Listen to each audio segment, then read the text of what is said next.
வணக்கம். இன்னைக்கு நாம ஒரு சுவாரஸ்யமான விஷயத்தை பத்தி பேச போறோம்.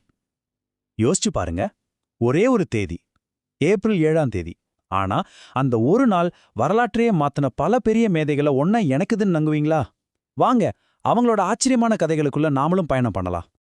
ஏப்ரல் 7 இந்த ஒரு நாள் கணித வரலாற்றுல ரொம்ப ரொம்ப ஸ்பெஷலான ஒரு நாள். அது ஏன் அப்படின்னு தானே கேக்குறீங்க? வாங்க பார்க்கலாம். இப்ப நீங்க பாக்குற இந்த டைம்லைன் தான் நம்மளோட கைடு.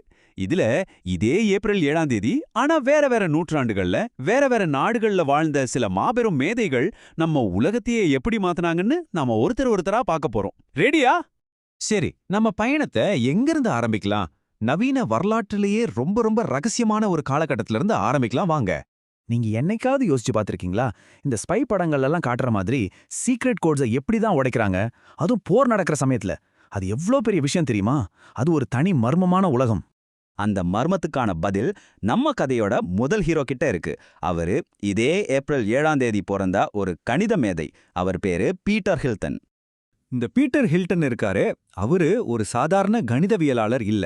இரண்டாம் உலகப் போர் சமயத்துல எதிரி நாடுகளோட ரகசிய குறியீடுகளை உடைக்கிற ஒரு ஸ்பெஷல் டீம்ல இருந்தாரு. அவரோட கணித அறிவும் மொழி திறமையும் தான் அதுக்கு காரணம்.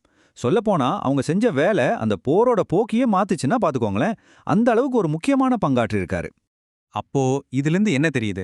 வெறும் எண்கள், பேட்டர்ன்கள் அப்படின்னு நாம சாதாரணமா நினைக்கிற கணிதம் நிஜ உலகத்துல ஒரு குண்டை விட சக்தி வாய்ந்த ஆயுதமா இருந்திருக்கு பாருங்க.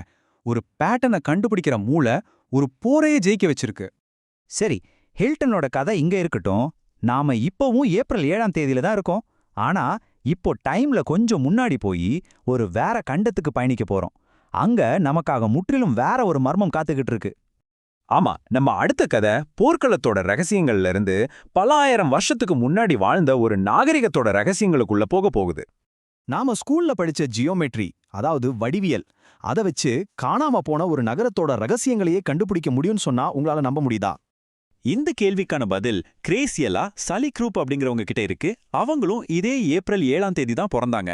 அவங்க ஒரு கணித மேதை. ஆனா ரொம்ப சுவாரஸ்யமான விஷயம் என்னன்னா, அவங்க தன்னோட கரியரை ஒரு ஆர்கிடெக்டா அப்புறம் ஒரு தொல்பொருள் ஆய்வாளரா ஆரம்பிச்சாங்க.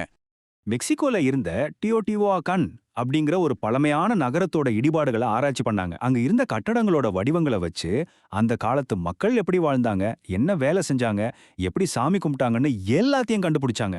அதாவது ஒரு கட்டடத்தோட ஷேப்பை வச்சு அதோட பயன்பாட்டையே ரிவர்ஸ் இன்ஜினியரிங் பண்ணாங்க.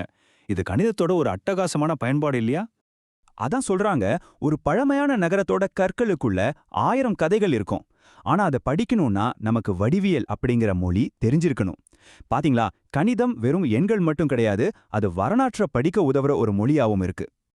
அடேங்கப்பா, ஒரே ஒரு தேதி ஆனா ஒரு கோட் பிரேக்கரையும் ஒரு ஆர்கியாலஜிஸ்டையும் ஒன்னா இணைக்குது பாருங்க. எவ்வளோ ஆச்சரியம். சரி, வாங்க நம்ம கடைசி கதைக்குள்ள போகலாம். நம்மளோட கடைசி கதை பாக்குறதுக்கு ரொம்ப சாதாரணமான ஒரு தொழிற்சாலையில ஆரம்பிக்குதே, ஆனா அது கடைசியில நம்ம நவீன உலகத்தையே மாத்தி அமைச்ச ஒரு பெரிய கதை.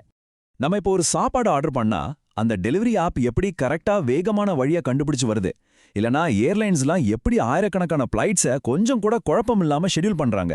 என்னைக்காவது யோசிச்சிருக்கீங்களா? இதுக்கெல்லாம் பின்னாடி ஒரு பெரிய கணித புதிரியே இருக்கு.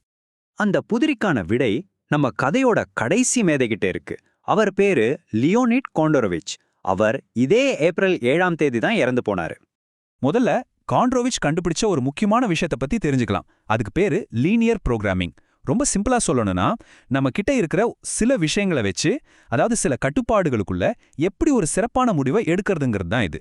உதாரணத்துக்கு, குறைஞ்ச செலவுல அதிக லாபம் பார்க்கறது மாதிரி. இந்த கதை ஒரு பிளைவுட் ஃபேக்டரியில ஆரம்பிக்குது. அங்க இருந்த மெஷின்களை எப்படி முழு திறனோட பயன்படுத்துறதுன்னு அவங்களுக்கு ஒரு பெரிய குழப்பம். அப்போதான் காண்டோரோவிச் உள்ள வராரு. உற்பத்தியை ஒழுங்குபடுத்த ஒரு புதிய கணித முறையை உருவாக்குறாரு. அதுதான் லீனியர் புரோகிராமிங். பாருங்க, ஒரு சின்ன ஃபேக்டரி பிரச்சனைக்கு தீர்வு கண்டுபிடிக்க போய் அவர் நோபல் பரிசு வாங்குற அளவுக்கு ஒரு பெரிய பொருளாதார கோட்பாட்டையே உருவாக்கிட்டாரு. இதுல ரொம்ப முக்கியமான விஷயம் என்ன தெரியுமா? இன்னைக்கு நீங்க ஆன்லைன்ல ஆர்டர் பண்ற ஒவ்வொரு பொருளும் சரியான நேரத்துல உங்க கைக்கு வந்து சேருதுன்னா அதுக்கு பின்னாடி காண்டரோவிச் கண்டுபிடிச்ச இந்த ஐடியா தான் இருக்கு. நிஜமாவே ஆச்சரியமா இருக்குல்ல? சரி, இப்போ இந்த 3 தனித்தனி கதைகளையும் ஒன்னா இணைச்சு பார்க்கலாம். இதுல ஒளிஞ்சிருக்கிற இந்த பொதுவான விஷயம் என்னன்னு கண்டுபிடிப்போம் வாங்க. இன்னைக்கு நம்ம சந்திச்ச இந்த 3 பேருமே ஒரு கோட் பிரேக்கர், ஒரு ஆர்கியாலஜிஸ்ட், ஒரு பொருளாதார நிபுணர். 3 பேரும் இணைச்சது ஏப்ரல் 7ஆம் தேதி. ஆனா அது மட்டும் இல்ல, இவங்க எல்லாருமே அவங்கவங்க துறையில ஒரே ஒரு கேள்வியை தான் கேட்டாங்க. இந்த மொத்த குழப்பத்துக்குள்ளேயும் மறைஞ்சிருக்கிற அந்த பேட்டர்ன் என்ன? ஒருத்தர் அந்த கேள்விய கேட்டதால உயிர்கள் காப்பாற்றப்பட்டது, இன்னொருத்தர் கேட்டதால வரலாறு நமக்கு புரிஞ்சது, மூணாவது ஆள் கேட்டதால நம்மளோட நவீன உலகமே சுலபமாச்சு. அப்போ அடுத்ததா ஒரு கணித மேதை நம்ம உலகத்தோட எந்த பெரிய பிரச்சனைக்கு தீர்வு காண போறாங்கன்னு நீங்க நினைக்கிறீங்க? யோசிச்சு பாருங்க.